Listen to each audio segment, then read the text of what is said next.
Hello students, मैं doctor Swati Soni, सहायक आचार्य रसायन शास्त्र, गवर्नमेंट कॉलेज सुमेरपुर से। आज अपन पढ़ेंगे बीएससी सेकेंड ईयर की ऑर्गेनिक केमिस्ट्री, कार्बनिक रसायन की फर्स्ट यूनिट है अपनी इलेक्ट्रॉनिक स्पेक्ट्रा, जिसे अपन बोल सकते हैं एब्जॉर्प्शन स्पेक्ट्रम। इलेक्ट्रॉनिक स्पेक्ट्रम को अपन बोल सकते हैं विद्युत चुंबकीय स्पेक्ट्रम या फिर अवशोषण स्पेक्ट्रम। तो सबसे पहले अपन देखते हैं कि स्पेक्ट्रोस्कोपी होती क्या है। स्पेक्ट्रोस्कोपी होती है विद्युत चुंबकीय विकिरणों के अवशोषण और उत्सर्जन पर आधारित होती है। यानी कि विद्युत चुंबकीय विकिरण या फिर तरंगे जो हैं किसी पदार्थ के द्वारा या फिर किसी मेटल के द्वारा या किसी भी एलिमेंट के द्वारा अवशोषित की जाती है या फिर उत्सर्जित की जाती है, जिन विकिरणों को एक पर्दे पर अध्यारोपित किया जाता है, एक पेपर शीट पर या फिर किसी भी सरफेस पे अगर उसे इम्पोज किया जाता है तो वो एक निश्चित बैंड के रूप में उस पर अध्यारोपित होती है या फिर एक निश्चित पैटर्न के अंदर वो उस पर अध्यारोपित होती है, जिससे कि स्पेक्ट्रम कहा जाता है। ठीक है, तो अपन देखते हैं स्पेक्ट्रोस्कोपी होती क्या है। स्पेक्ट्रोस्कोपी होती है, जैसे कि मैंने अभी बताया, विद्युत चुम्बकीय तरंगों के अवशोषण और उत्सर्जन पर ये आधारित होती है। स्पेक्ट्रोस्कोपी इसलिए यूज़ की जाती है, ये एक नई तकनीक है, ये इसलिए यूज़ की जाती है क्योंकि इसमें समय कम लगता है और रिज़ल्ट जो हैं वो काफ़ी अच्छे आते हैं। तो इस तरीके से विश्वसनीय भी है, सरल भी है बाकी विधियों से, और समय भी कम लेती है। ये अपेक्षाकृत सस्ती भी है, काफ़ी कम आपके खर्च के अंदर ये अच्छे रिजल्ट देती है। और इसमें जो पदार्थ यूज़ किया जाता है वो मिली या फिर माइक्रोग्राम्स के अंदर होता है। तो इसमें जो पदार्थ या मेटल यूज़ किया जाता है वो मिली या माइक्रोग्राम्स में होता है।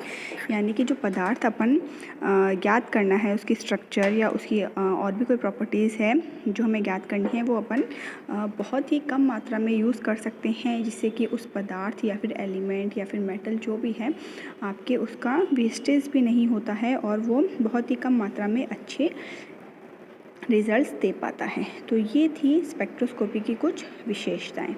ठीक है, और अपन देखते हैं कि कौन कौन से टाइप की स्पेक्ट्रोस्कोपी होती है। तो ये विद्युत चुम्बकीय तरंगों के अवशोषण और उत्सर्जन पर आधारित है। तो जितने तरीके की विद्युत चुम्बकीय विकिरणें होती हैं, ये लगभग उतने ही प्रकार के स्पेक्ट्रोस्कोपी के प्रकार होते हैं, जैसे कि यूवी यानी कि अल्ट्रावायलेट, फिर आती है आपके IR यानी कि इंफ्रारेड, फिर आती है NMR न्यूक्लियर मैग्नेटिक रेजोनेंस, और फिर आती है आपके मास स्पेक्ट्रोस्कोपी। मेन ये 4 स्पेक्ट्रोस्कोपी होती है। तो यूवी स्पेक्ट्रोस्कोपी है, यानी कि अल्ट्रा वायलेट यानी कि पराबैंगनी विकिरणें इसमें यूज़ की जाती है।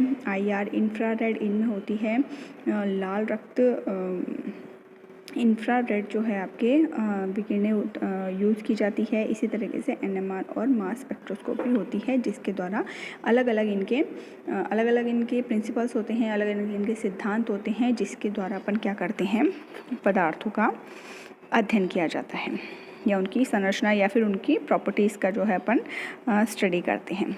तो इसमें आपको इस डायग्राम में आपको दिख रहा होगा कि विद्युत चुम्बकीय तरंगे किस तरीके से विचरण करती हैं। तो ये एक तरीके का 3D डायग्राम है, जिसके अंदर की X एक्सिस, Y एक्सिस और Z एक्सिस तीनों अक्षों पर क्या है, विद्युत चुम्बकीय तरंगे हैं। तो एक अक्ष पर तो विद्युत चुम्बकीय तरंग होती है, दूसरे अक्ष पर जो होता है उसका विद्युत क्षेत्र उत्पन्न होता है, और तीसरे अक्ष पर क्या है, उसका चुंबकीय क्षेत्र उत्पन्न होता है। यानी 3 चीज़ें हैं, विद्युत चुम्बकीय तरंग।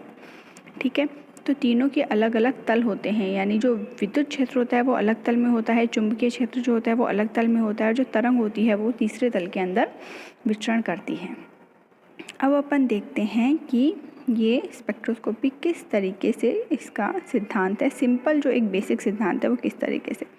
तो इसके अंदर आप देख रहे हैं कि यहाँ पर श्वेत प्रकाश का एक सोर्स है। ठीक है, एक स्रोत है जिससे कि श्वेत प्रकाश निकल रहा है। अपन सभी जानते हैं कि श्वेत प्रकाश के अंदर क्या होता है, श्वेत प्रकाश में 7 रंग होते हैं जिन्हें कि अपन किससे डिनोट करते हैं, विबज्योर से डिनोट करते हैं, VIBGYOR, यानी कि वॉयलेट, इंडिगो, ब्लू, VIBG हो गया आपके ग्रीन, येलो, ऑरेंज और रेड। ठीक है, तो एक वाइट लाइट का यहाँ पर सोर्स है जिसको कि निकोल प्रिज्म पर डाला जाता है, जिससे कि विक्षेपण होता है या फिर डिस्पर्जन होता है, और साथ में क्या होता है, 7 रंगों में ये विभेदित हो जाता है। इसके बाद अपने पास यहाँ पर बीच में जो भी पदार्थ या फिर लिक्विड फॉर्म में है या फिर सॉलिड फॉर्म में है वो टेस्ट ट्यूब के अंदर रखते हैं, उसमें से इस श्वेत प्रकाश को गुजारा जाता है और बाद में जो पर्दा या फिर शीट रखी होती है उसके ऊपर वो जाकर जो है सुपर इम्पोज होता है और बैंड या फिर लाइन फॉर्म के अंदर वो एक पैटर्न बनाता है जिसे कि अपन स्पेक्ट्रम कहते हैं। और इस पूरी फिनोमिना को, इस पूरे प्रोसेस को अपन बोलते हैं स्पेक्ट्रोस्कोपी। ठीक है, तो एक सिंपल सा इसका बेसिक सिद्धांत था। अब इसके बाद अपन देखते हैं कि कितनी प्रकार की जो है अपने विद्युत चुम्बकीय विकिरण प्रेजेंट होती है, कौन सी उच्चतम ऊर्जा की होती है, कौन सी निम्नतम ऊर्जा की होती है, किसकी वेवलेंथ ज़्यादा होती है, किसकी कम होती है, किसकी फ्रीक्वेंसी ज़्यादा होती है, किसकी एनर्जी ज़्यादा होती है। ठीक है, तो इसमें अपन देखते हैं कि लाइन से अपन चलते हैं। सबसे पहले आती है आपके कॉस्मिक रेज, उसके बाद आती है गामा रेज, फिर आती है एक्स रेज, फिर आती है यूवी, फिर आती है विजिबल रीजन, फिर आता है आपके IR यानी कि इंफ्रारेड, उसके बाद आती है माइक्रोवेव और उसके बाद आती है रेडियो वेव। ठीक है, कॉस्मिक तरंगे, फिर गामा तरंगे, एक्स तरंगे, उसके बाद आती है पैराबैंगनी तरंगे, फिर आता है दृश्य प्रकाश, फिर आता है इंफ्रारेड, उसके बाद आती है माइक्रोवेव्स और उसके बाद आती है आपकी रेडियो तरंगे। तो इसके अंदर जो है विजिबल जो आपका क्षेत्र है, जो कि आपको बीच में दिख रहा होगा, विजिबल वाला जो आपका क्षेत्र है ये दृश्य प्रकाश होता है। मानव की जो आंखें हैं केवल इसी प्रकाश को जो है वो देख सकती है या इसी के लिए वो सेंसिटिव होती हैं, जो कि 7 रंग के अंदर होता है, VIBGYOR, VIBGYOR, violet, indigo, blue, green, yellow, orange और रेड। तो विद्युत चुम्बकीय स्पेक्ट्रम जो है वो केवल विजिबल क्षेत्र के अंदर ही अपन को दिखाई देता है, क्योंकि UV और IR जो है उसके लिए अपनी आँखें देखने के लिए सेंसिटिव नहीं होती है। इस रीज़न की जो तरंगे होती है उसके लिए अपनी आंखें देखने के योग्य नहीं होती है या फिर सेंसिटिव नहीं होती। केवल विजिबल क्षेत्र जो है दृश्य प्रकाश जो है केवल अपन वही देख सकते हैं। तो UV और IR के जो है अपन बैंड वगैरह जिस तरीके से आते हैं या लाइन स्पेक्ट्रम जो आते हैं उसके द्वारा अपन स्टडी करते हैं। ठीक है, तो इसके अंदर जो कॉस्मिक रेज है ये उच्चतम ऊर्जा की किरणें होती हैं और जो रेडियो वेव्स है ये निम्नतम ऊर्जा की किरणें होती हैं। और आप जानते ही हैं कि ऊर्जा और तरंग दैर्ध्य में क्या होती है, एक दूसरे के रेसिप्रोकल होते हैं, यानी कि एनर्जी जिसकी सबसे ज़्यादा होगी उसकी वेवलेंथ सबसे कम होगी। ठीक है, तो इसके अंदर है रेडियो वेव्स जो है इनकी ऊर्जा निम्नतम है, तो क्या होगा, इसकी जो वेवलेंथ है वो सबसे ज़्यादा होगी। नीचे एक पैटर्न दे रखा है, ये देखिए आप, जिसके अंदर आपके एनर्जी, लैम्डा और न्यू जो है आपके फ्रीक्वेंसी, उन तीनों का दिया गया है कि अगर अपन लेफ़्ट टू राइट अगर अपन जाते हैं, यानी कि कॉस्मिक रेज से अगर अपन रेडियो वेव्स की तरफ जाते हैं तो एनर्जी जो है वो कम होती जाती है, यानी उच्च ऊर्जा से निम्न ऊर्जा की तरफ जाते रहते हैं। लैम्डा जो है क्योंकि वो एनर्जी के रेसिप्रोकल होती है इसलिए वो लेफ़्ट टू राइट जाने पर, यानी कि कॉस्मिक रेज से रेडियो वेव की तरफ जाने पर क्या होती है, लैम्डा जो है वो बढ़ती जाती है, यानी कॉस्मिक रेज की लैम्डा जो है वो सबसे कम होती है और रेडियो वेव्स की लैम्डा जो है वो सबसे ज़्यादा होती है। ठीक है, और इसी तरीके से फ्रीक्वेंसी और एनर्जी सेम तरीके से घटते बढ़ते हैं, यानी कि लेफ़्ट टू राइट जाने पर फ्रीक्वेंसी जो है वो घटती जाती है। अब इसके अंदर लैम्डा का एग्जांपल लेते हैं। लैम्डा जो है तरंग दैर्ध्य है एक तरीके से, तो ये क्या है, लेफ़्ट टू राइट जाने पर बढ़ती है, यानी अगर अपन देखें तो इस विबज्योर के अंदर क्या होगा, वॉयलेट कलर की जो है वो लैम्डा सबसे कम होगी और रेड की जो है वो लैम्डा सबसे ज़्यादा होगी। एक सिंपल एग्जाम्पल है, जैसे कि खतरे का रंग जो है वो लाल रंग का दिखाई देता है, जिसका कारण क्या है, लाल रंग क्या है, बहुत ही दूर से दिखाई दे जाता है, जिससे कि अपन को पता चलता है कि ये खतरे का निशान है। इसलिए खतरे का निशान हमेशा लाल रंग का बनाया जाता है, जिसका कारण यही है कि सभी रंगों में लाल रंग की जो है लैम्डा यानी कि तरंग दैर्ध्य वेवलेंथ सबसे ज़्यादा होती है। तो जिसकी वेवलेंथ सबसे ज़्यादा होती है वो हमें बहुत ही दूर से आसानी से दिखाई दे जाता है, इसलिए खतरे का रंग हमेशा लाल होता है, जिससे कि हमें वो काफ़ी दूर से दिखाई दे जाए। ठीक है, तो इस तरीके से क्या है, ऊर्जा विद्युत चुम्बकीय तरंगों का विभाजन किया गया है। तो आज अपन ने देखा कि इलेक्ट्रॉनिक स्पेक्ट्रम, जिसे कि एब्जॉर्प्शन स्पेक्ट्रम भी कहा जा सकता है, यानी कि विद्युत चुम्बकीय स्पेक्ट्रम जिसे कि अवशोषण स्पेक्ट्रम भी कहा जा सकता है, ये किसकी वजह से होता है, विद्युत चुम्बकीय विकिरणों के अवशोषण और उत्सर्जन पर आधारित होता है।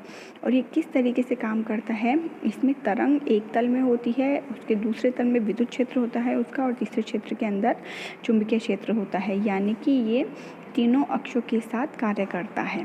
और मेनली ये कितने तरीके के मेथड होते हैं स्पेक्ट्रोस्कोपी के, यूवी, आईआर, एनएमआर और मास स्पेक्ट्रोस्कोपी, ये मेन 4 तरीके के स्पेक्ट्रोस्कोपी होती है जो अपन आगे की क्लासेस में पढ़ेंगे। इसके बाद है स्पेक्ट्रोस्कोपी क्यों यूज़ लेते हैं, क्योंकि वो कम समय में होती है, सरल विधि है, विश्वसनीय है, सस्ती होती है और पदार्थ की भी बहुत कम मात्रा यूज़ होती है, जिससे कि वेस्टेज बहुत ही कम होता है। इसके बाद अपन ने देखा कि एक वाइट लाइट का सोर्स होता है, जिसे कि निकोल प्रिज्म पर डाला जाता है तो वो 7 रंगों में टूट जाता है, और अगर बीच में कोई पदार्थ लिक्विड या फिर सॉलिड फेज किसी में भी रखा गया है तो उसके थ्रू अगर वो प्रकाश गुजरता है तो उसके बाद उसका अध्ययन किया जाता है, किससे, सामने पर्दा या फिर शीट लगाकर उसका स्पेक्ट्रम लेके। उसके बाद अपन ने देखा कि विद्युत चुम्बकीय तरंगें कितने तरीके की होती है और इनकी ऊर्जा, आवृत्ति और तरंग दैर्ध्य में क्या अंतर होता है। इसके बाद एक चीज़ और है, विजिबल क्षेत्र जो है ये 3800 एंगस्ट्रॉम से 7800 एंगस्ट्रॉम तक होता है, यानी कि 3800 एंगस्ट्रॉम से 7800 एंगस्ट्रॉम तक का जो क्षेत्र होता है एनर्जी का, वो किस एनर्जी का या फिर वेवलेंथ का, वो किसका होता है, विजिबल क्षेत्र का होता है या फिर दृश्य प्रकाश का होता है। कई बार कंपटीशन एग्जाम पूछ लिया जाता है कि दृश्य प्रकाश की रेंज क्या होती है, तो ये ध्यान रखना, एंगस्ट्रॉम के अंदर 3800 से 7800 होती है, या फिर ये 4000 से 8000 एंगस्ट्रॉम के बीच में भी इसे लिखा जा सकता है। तो दोनों ही ऑप्शन ठीक है, दोनों में से एक ही ऑप्शन दिया हुआ आएगा आपके, लेकिन इसमें लिखा हुआ है मेन जो एग्जैक्ट वैल्यू है ये तो यही है 3800 एंगस्ट्रॉम से 7800 एंगस्ट्रॉम, लेकिन अगर इसकी जगह 4000 एंगस्ट्रॉम से 8000 एंगस्ट्रॉम, 4000 to 8000 एंगस्ट्रॉम भी अगर दिया हुआ होता है तो वो भी राइट आंसर है। तो ये है आपका विद्युत चुम्बकीय स्पेक्ट्रम। आगे के जो है यूवी स्पेक्ट्रम वगैरह हैं वो अपन आगे की क्लासेस में डिस्कस करेंगे, और अपन क्या डिस्कस करेंगे कि वेवलेंथ क्या चीज़ है, एनर्जी क्या चीज़ है, या फिर इनकी डेफिनेशन, ये जो आवृत्ति है, फ्रीक्वेंसी है, ये किस तरीके से डिफ़ाइन की जाती है, ये पढ़ेंगे अपन नेक्स्ट क्लास के अंदर। Thank you.